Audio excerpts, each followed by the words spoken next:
Hello everyone. This video is about the Pennsylvanian and Permian rocks in Western Canada, the Lower Absaroka sequence. The late Paleozoic world was marked by major tectonic and climatic change. Euramerica, the continents that make up modern North America and Europe, had collided with the southern continents of Gondwanaland to form the western half of Pangaea. Ice covered much of the southern hemisphere, and vast rainforests covered the tropical regions along the equator. These forests were bounded to the north and south by deserts. By the early Permian, much of the southern hemisphere was covered by ice as glaciers pushed northward. The equatorial rainforests began to disappear, and vast deserts spread across central Pangaea by the late Permian, providing habitat for early reptiles. And though the southern ice sheets were gone, an ice cap began to form at the North Pole. Temperate forests occupied high ground, while some rainforests persisted in South China as it crossed the equator. Notice the extensive Himalayan-sized mountain range that runs across central Pangaea. This mountain range was formed as a result of the collision of Africa and South America with North America and Europe about 300 million years ago. Other mountain ranges, such as the Urals and Proto-Andes, were also formed at this time. In some places, the land has been flooded by shallow seaways, for example, the Amazon basin, northern Europe, and western North America. Also note the ocean basin to the east of Pangaea. This is the Tethys Ocean.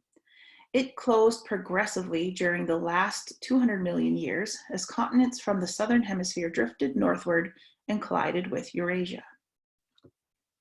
The late Paleozoic is also marked by several extinction events, with the most destructive of all mass extinctions occurring 252 million years ago at the end of the Permian, which brought the Paleozoic era to an end.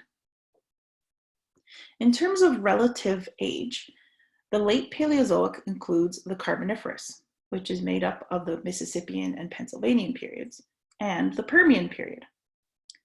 The Carboniferous was formally recognized in Britain in 1922.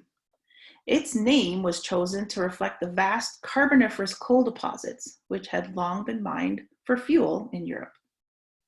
Actually, in North America, only the upper part of the Carboniferous, the Pennsylvanian, harbors enormous volumes of coal. The lower part, the Mississippian, contains limestone, which you learned about previously. American geologists recognized this distinction in the late 19th century and began to refer to the lower limestone-rich interval as the Mississippian because of its excellent exposure along the upper Mississippian Valley, and the upper coal-rich interval as the Pennsylvanian because of its widespread occurrence in the state of Pennsylvania. The division is also marked by a major unconformity caused by sea level drop, resulting from the dramatic expansion of the southern hemisphere glaciers at the beginning of Pennsylvanian time. Fun fact, the Permian system was first recognized in 1841. It was named for rocks found near the town of Perm, Russia. Depositionally, the Pennsylvanian and Permian comprise the lower portion of the Absaroka sequence. Be aware that the upper portion of the Absaroka extends into the early Jurassic. The major tectonic elements or basin configuration remain the same as they were during the Mississippian. We assume the interior platform persisted, but there's not much of a record of it due to subaerial exposure and erosion. The Peace River embayment continued as a sediment trap, rather than being the sediment source it was as the Peace River Arch. The Western Trough also persisted and is still called the Prophet Trough in the Pennsylvanian, but is called the Ishbel Trough for the Permian. Immediately west of the trough are terrains such as the Caribou and Cassiar, which may represent uplifted highlands that form the western rim of the trough. Most sedimentation within the Peace River embayment and Western Trough represents marginal to shallow marine conditions with some deeper marine rocks and one distinctive continental unit. Very few carbonates were deposited at this time. Sediment types were controlled in large by the northward shift of the craton, which was sitting at a latitude of approximately 45 degrees north by the close of the Permian. The carbonates that were deposited were dolomitic and sandy to shaly in nature. Note that in eastern North America, coal-forming forests persisted from the maritime provinces down into the eastern United States. West of the Appalachian Mountains, extensive rainforest, swamps, and bogs flourished across tropical lowlands in the more humid climate. It was in these swamps and bogs that coal formed. What you're seeing here is the Carboniferous Forest Simulator. So if you have some time, give it a Google. It's a pretty neat little tool. It has a lot of interesting views and good information about the Carboniferous coal swamps.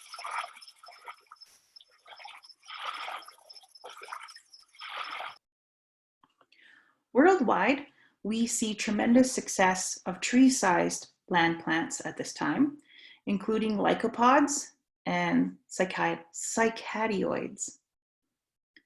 Large seed ferns known as Glossopteris were particularly abundant, and the undergrowth consisted primarily of ferns and fern-like plants. Coal is formed from the physical and chemical alteration of peat. Peat is composed of plant materials that accumulate in wetlands or bogs. When peats are buried, the weight of the overlying sediment squeezes out much of the water from the peat and reduces its volume through compaction. Continued burial deep into the earth also exposes the material to higher temperatures. Heating, and to a lesser extent, time and pressure, act on the buried peat to change it into coal. Because it takes several cubic meters of wood to make 1 cubic meter of coal, the vast coal beds of Pennsylvanian age must represent an enormous biomass of original plant material. These wetlands must have been far more extensive than what we see forming today. The Western Canada Sedimentary Basin doesn't have the rocks representing these environments, so there's not much of a record of this period of plant development, except for the occasional lycopod fragment. As the supercontinent Pangaea was being formed, there was a global shift to more arid conditions, leading to predominantly siliciclastic sedimentation, mudstone, sandstone, and conglomerate, with lesser dolomitic carbonates. There is also an abundance of chert, micro to cryptocrystalline quartz, and some phosphatic deposits indicating much cooler temperate conditions. The Permian was very much a simple time. Pangaea was nearly completely assembled by the end of the Permian. The mountain building from the continental collisions that produced Pangaea resulted in a landscape in which many mountain ranges stood high above lowlands. Pangaea was so large that most of it lay far from moisture-providing oceans. As climates became more arid, conifers and other gymnosperms replaced coal-forming swamp flora. With less carbon being buried in coal swamps, carbon dioxide built up in the atmosphere, and the resulting intensification of greenhouse warming brought the Great Late Paleozoic Ice Age to an end. The Pennsylvanian Permian succession, preserved within the Western Canada Sedimentary Basin, has major unconformities within it, as well as at its base and top. That is, there are more gaps than record. The deposits are predominantly confined to 3 areas: the Western Trough along the BC-Alberta border, and 2 depot centers that sit just east of the trough, the Peace River Embayment in western north-central Alberta, and the Liard Basin in northeast BC. And it's in these troughs and embayments in which available accommodation space was controlled by local tectonic activity. Pennsylvanian and Permian units are generally thin, from 0 meters along the east erosional edge to 400 meters in the Liard Basin, but they are laterally persistent within each depot center. The thin nature of the succession resulted from a combination of depositional condensation and erosion beneath several intra-Permian unconformities and eastward truncation beneath subtriassic to subcretaceous subaerial unconformities. To get a sense of these stratigraphic relationships, we will look at two schematic cross-sections, starting with one through the Southern Rockies, then another through the Peace River embayment. This schematic cross-section is positioned within the Western Trough in the Southern Rockies of British Columbia. The eastern end of the cross-section roughly corresponds to the BC-Alberta border. The units seen here are found in the Banff area as well. In this transverse view, you can see how Pennsylvanian and Permian units built off and out from the interior platform into the trough. Almost the entire Pennsylvanian Permian succession is shown here. Some of the lower units of the Pennsylvanian Spray Lakes group lie below the lowermost unconformity, including the quartz aeronites of the Tunnel Mountain and Storalk formations. The Storalk formation is the distinctive continental unit mentioned previously. It is characterized by well-rounded quartz sand grains and large-scale high-angle crossbeds. At the type section, located at where else, Storalk Mountain in the Elk Mountain Range in southeast BC, the deposits are 93 meters thick. In the Banff area, they thin to about 30 meters.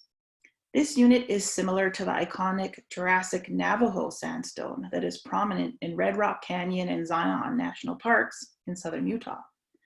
Like the Navajo, the Storalk is almost certainly Aeolian in origin, representing large sand dunes that migrated across a broad, flat, arid desert or erg. The Spray Lakes group unconformably overlies various carbonate Mississippian formations, which contrasts strikingly with the more siliciclastic Permian Pennsylvanian succession. The Upper Spray Lakes group includes the Tobermory Formation, a transgressive, shallow shelf, bioturbated calcareous sandstone unit, and the Kananaskis Formation, which is primarily a thin-bedded dolostone unit with some silty limestone and chert nodules in beds. The Kananaskis Formation transitions into the Lower Telford Formation and Bull River beds as you move west into the trough. These units represent outer shelf to slope to basinal environments and consist of silty carbonate grading west into phosphatic argillaceous siltstone. The Permian Ishbel group sits unconformably on top of the Spray Lakes group. In the east, the Johnson Canyon Formation is characterized by black spicular chert, platy, phosphatic, and dolomitic siltstone. In the Banff region, thin rhythmic beds and abundant phosphorite point to a starved shelf setting.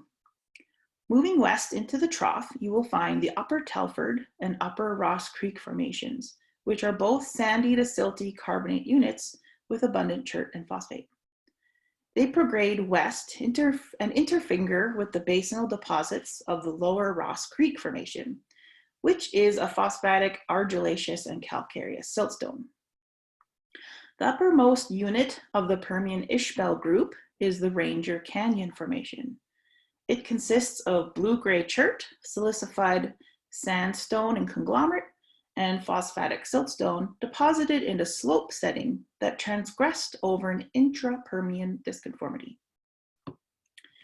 A unit of very thin but laterally persistent chert and phosphatic chert pebble conglomerate occurs at the top of the Permian, which is a classic pick or marker for the top of the Paleozoic. In Alberta, the other important depicenter for Pennsylvanian to Permian rocks was the Peace River embayment. In addition to providing a record of some of the strata that was deposited on the interior platform, it contains unique facies that accumulated in small localized grobens that dissected the trough in the area of western north-central Alberta. We're going to take a look at cross-section B now, which runs through the Peace River embayment. Strata within the embayment sits unconformably on down-faulted blocks of Devonian strata. The Pennsylvanian Kichwan member is a succession of carbonates deposited syntectonically, while grabens were actively forming. It was originally designated as a member within the Beloy Formation, but fossil conodont biostratigraphic analysis has since shown that it is older and separated from the Beloy by 2 unconformities. Actually, conodont studies have been critical for refining stratigraphic correlations in the Pennsylvanian Permian succession. Other index fossils, such as ammonoids, brachiopods, fusulinids, and palaeomorphs, were found to be too geographically separate, making interregional correlations difficult. Conodont fossils are actually quite fascinating.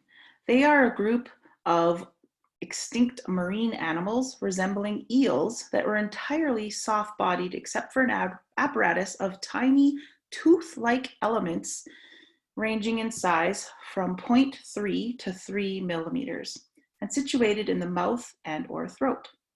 They combine to form a complicated array of blades and points. These elements come in various interesting shapes and are composed of calcium phosphate. What conodonts were remained a mystery for many years. They were variously thought to belong to annelid worms, arthropods, mollusks, marine worms, fish as teeth, and even plants. The discovery of an articulate conodont animal in the Carboniferous rocks of Scotland and in the Ordovician of South Africa in the 1980s and 90s supports their current classification as an extinct group, class Conodonta, of craniates, which includes jawless fish like lampreys and hagfish through to jawed vertebrates in the phylum Chordata. With a fossil history of some 300 million years, conodont animals appear to have been one of the highly successful groups. Sorry about that. This is where I wanted to pause. Let's repeat that. With a fossil history of some 300 million years, conodont animals appear to have been one of the highly successful groups that lived in the ancient oceans. They lived in a wide range of habitats, from shallow intertidal regions to the deep sea, and from warm tropical zones to cold high latitudes. These small worm-like creatures of a few tens to tens of centimeters in length probably had quite varied life modes, from benthic, bottom dwelling, or nectobenthic, near bottom, to pelagic, open ocean dwelling, often widespread, judging from the distribution patterns of their fossils. Conodonts are used by geologists as an important tool for dating and correlating Paleozoic and Triassic rocks regionally and globally because of their abundance, their highly diversified and rapidly evolving morphology, and their wide distribution. They act as primary markers defining the boundaries of many systems, series, and stages of the Paleozoic and Triassic. For example, the Permian can be subdivided into 40 conodont biozones and an additional 35 regional zones, each of which had a time span of less than 500,000 to 5 million years. This degree of resolution is not surpassed by any other dating methods currently available. I digress. Back to the stratigraphy of the Permian in the Peace River embayment. An angular unconformity separates the Kichwan from the overlying Beloy Formation, which comprises the Permian Ishbel group. Offset of the various Kichwan units indicates a period of tectonic activity coupled with general uplift and subaerial erosion prior to deposition of the Beloy in the Permian. Throughout most of the embayment, the beloy typically ranges from only 10 to 100 meters thick, indicating a blanket-like filling characteristic of the quiet tectonic setting and reduced subsidence rates of the Permian. The beloy formation consists of chert-bearing and phosphatic interbedded siliciclastics and carbonates, representing tidally influenced shoreline to shallow marine facies. The beloy is best known from subsurface drill core, as it is an important hydrocarbon-bearing unit in the Western Canada Sedimentary Basin. It accounts for approximately 2% and 1% of Western Canada's oil and gas reserves, respectively. West of the Sakunka Uplift, carbonates of the Belcourt Formation and chert-dominated shale and siltstone of the Fantasque Formation accumulated in the Ishbel Trough. In the Peace River embayment, the top of the Permian succession is marked by a chert horizon, probably representing a silcrete, indurated or hardened silica-rich layers in soil. And this silcrete developed below the subtriassic unconformity. Note that this unconformity is angular in nature, as shown by its relationships with the Triassic, Jurassic, and Cretaceous boundaries. There are 3 locations in the front ranges of the Rockies where Pennsylvanian and Permian rocks can be accessed. In Jasper National Park, the lower jaw of Roche Bonhomme, more affectionately known as Old Man Mountain, is made of phosphatic chert conglomerate of the Permian Ranger Canyon Formation. The brown unit that makes up the old man's chin to his forehead are Triassic-aged siltstones and shales of the Sulphur Mountain Formation. 13 million years of the geologic record, pinpointed by Conodon analysis, is missing at the boundary between these 2 units, which also coincides with the boundary between the Paleozoic and Mesozoic and the Great Dying, the greatest of all mass extinctions. They lie in stark contrast unconformably above light gray Mississippian carbonates of the Rundle group. The summit of Roche Bonhomme can be accessed via the Old Man Trail, an 8.4 kilometer moderately trafficked out and back day hike that features a great forest setting and is rated as difficult. There are no switchbacks, so the summit can be reached relatively quickly. It is a very steep trail though, so definitely not appropriate for novice hikers. Good boots and hiking poles are a must. In addition to the PT boundary, the summit provides breathtaking vistas of the surrounding mountain ranges and the Jasper townsite. To access the trailhead, park at the Moline Canyon parking lot and walk along the highway a few hundred meters past the hostel and winter gates.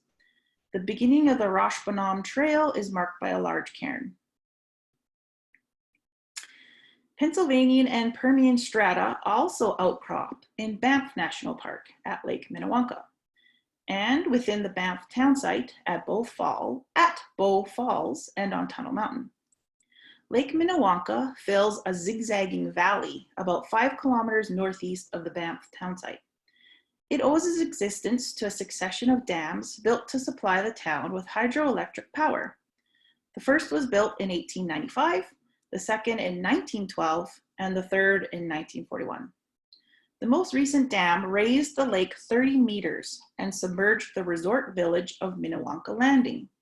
That had been present there since 1888. Because of the presence of the submerged village, bridge pilings, and dam, the one from 1912, the lake is popular among recreational scuba divers. Quartz arenite of the Pennsylvanian Tunnel Mountain Formation, the Lower Spray Lakes group, can be found at the south end of the dam. And below the spillway, outcrops of the Kananaskis Formation, Upper Spray Lakes group, contain algal and sponge reefs, or herms. Interestingly, the Pennsylvanian marks the transition from the calcite sea that dominated the early to middle Paleozoic, where chemical conditions led to low magnesium content, to the aragonite sea with higher magnesium content that existed in the late Paleozoic to early Mesozoic. As a result, the first aragonite reef builders appeared in the Pennsylvanian. Back in Banff, Pennsylvanian to Permian strata also outcrop on the western lowermost slopes of Tunnel Mountain, with the Bow River, rapids, and falls running along its base. The cliffs to the right of the falls contains layers of chert and phosphate-rich rocks of the Ishbel and Spray Lakes groups. The cliffs to the left are composed of sandstone and siltstones of the Triassic Sulphur Mountain Formation. These rocks are soft and easily eroded by flowing water.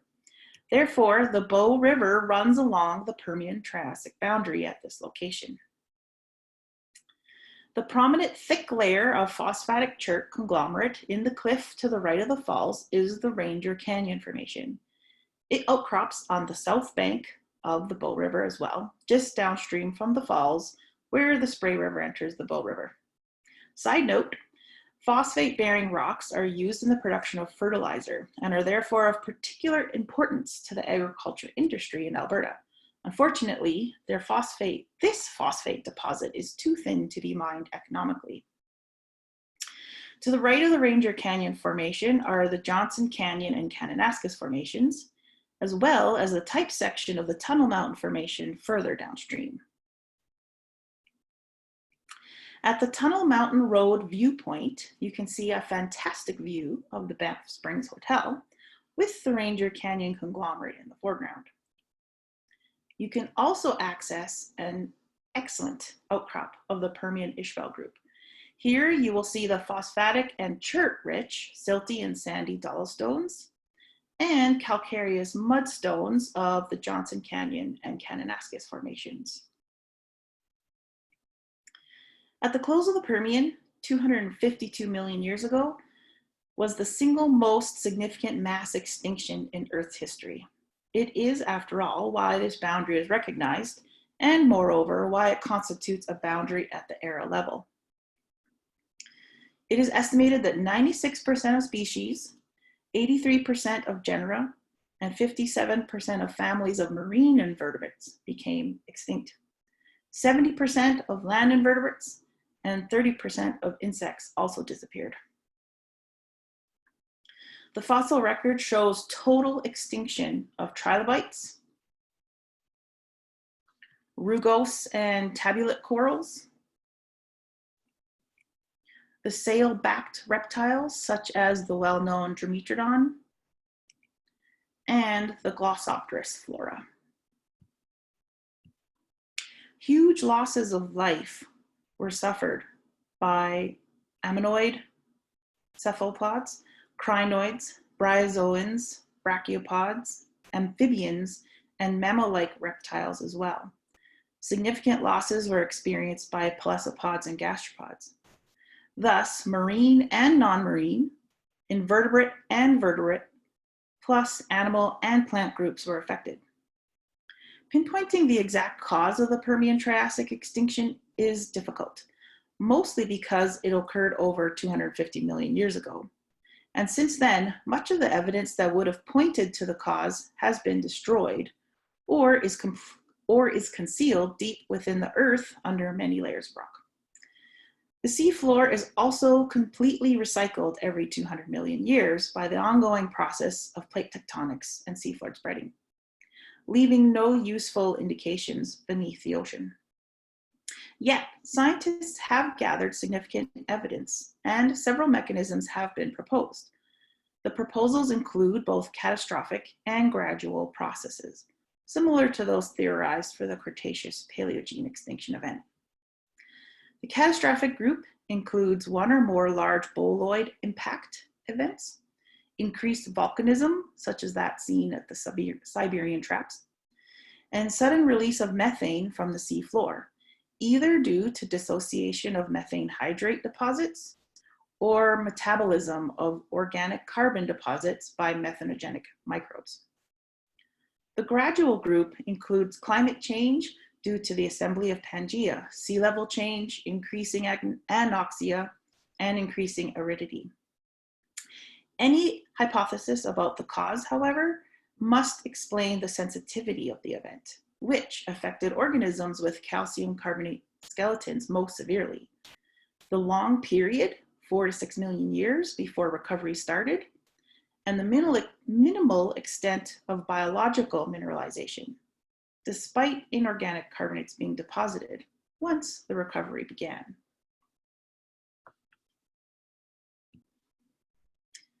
The main theme of the Absaroka is definitely one of change in the Western Canada Sedimentary Basin. It is marked by the assembly of Pangea, the shift from warm and humid conditions to the cool and arid climate of the Permian, a transition from carbonate to siliciclastic deposition, and the most devastating extinction event of all time.